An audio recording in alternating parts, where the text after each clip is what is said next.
Oh, what's up, y'all? Welcome back to my channel. Today I'm installing a wig that I got from a UNICE. All the information will be in the description box below, but get into this thick V-part wig. So this is a kinky straight 150 density, if you'll believe it, because this thing is super thick. 24-inch V-part wig. It's very thick. This is what the inside of the wig looks like. It has your two combs at the top, your combs at the sides, and one in the middle, and then one in the back. It comes with this strap here, and then the non-slip grip along the perimeter of the wig. So it is made really well. Then it also has this drawstring feature for the back, so you can wear your hair up in a ponytail and it'll like hug the back of your head really well. But yeah, this is super thick. So really quickly, I'm just showing you everything that came with the package. If you want to see me install the wig, keep on watching.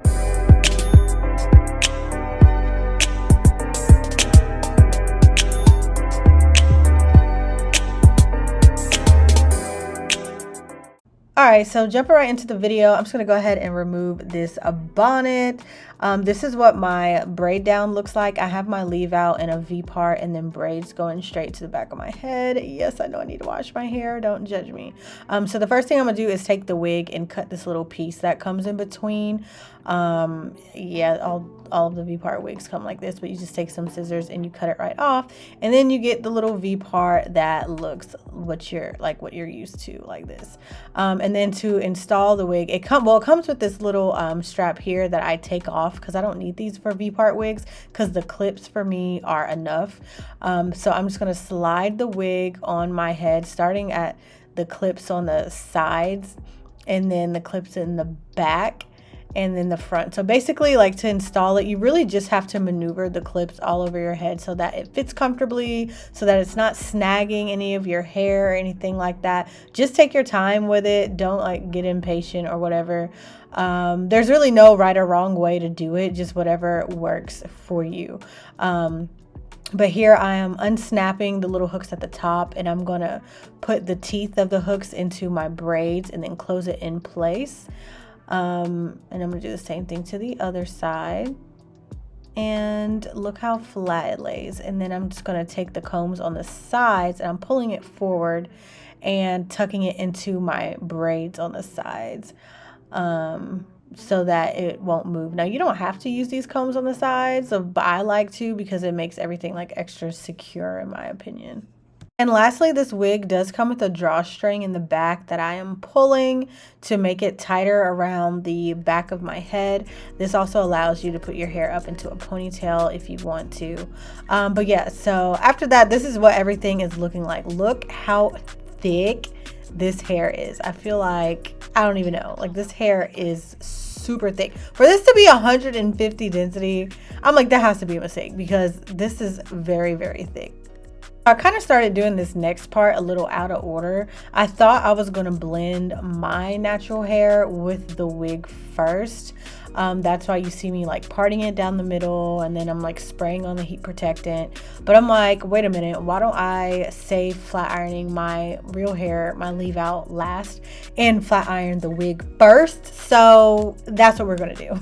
So fun fact, I really specifically bought this flat iron for this type texture hair, this kinky straight hair, particularly this 2-inch wide flat iron that gets like, I think it goes up to 460 degrees. I got it for this hair because flat ironing this hair can be some work, let me tell you, because it is so thick, but it's so satisfying. Like once it's done, it's like well worth the reward. I just definitely recommend taking your time and doing a small section by small section just to make sure it gets like super flat and it can lay right. Now granted, we don't want it to be like bone straight. I mean, like you can if you wanted to, but it's kinky straight hair and you still want to be able to like see the texture a little bit, but you just want it to lay a little bit flatter. So do small sections, move slowly, take your time, get a wide flat iron as opposed to like a 1-inch, because a 1-inch it will take way too long.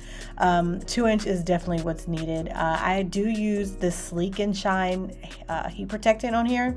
It helps, in my opinion, make the hair like silkier, smoother, color, and then it helps prevent from this 460-degree heat that I'm putting on it. But even after putting all this heat on this hair, it is flat ironing like a dream. So get into this side-by-side comparison of one side flat iron and the other side in its natural state. Now, granted, you can absolutely wear it in the natural state. I think the natural state is very pretty. It definitely looks different, but it is just a bit much for me personally. I feel like the hair swallows my head. So just to get it a little more tameable, I like to flat iron it. I think it's really pretty flat ironed, and I think you still get the full effect of having like kinky straight hair. So this is me doing my little thumbnail shots. Please ignore me. But anyways, yeah, definitely, yeah, take your time flat ironing this hair if you choose to do so. So finally, I'm on the other side here, just chugging along slowly but surely. I want to say in all, it may have taken me like half an hour to flat iron all of it. Like, I was moving slow, but I wasn't moving that slow to where it'd take like an hour or something. Like, I didn't have that much time. Plus, I wasn't, again, that pressed to make sure it was bone straight. I would just do one pass and enough is enough after that. But look how cute it looks after you flat iron it. Like I said, it is well worth it. It is so rewarding once you flat iron it. It looks very shiny and silky and nice, and it blends so well with my natural hair. Now I'm going to go ahead and do my leave out. So I already sprayed on that heat protectant that you saw earlier, so I'm just making sure my part is straight. Then I'm just going to take my same flat iron that I used earlier and flat iron my leave out. Typically, I like to use a 1-inch flat iron or something smaller for my natural hair. But I really didn't feel like plugging that in, to be honest with you. So, I mean, heck, it did the job. So, yeah. So, I'm going to go ahead and do the other side.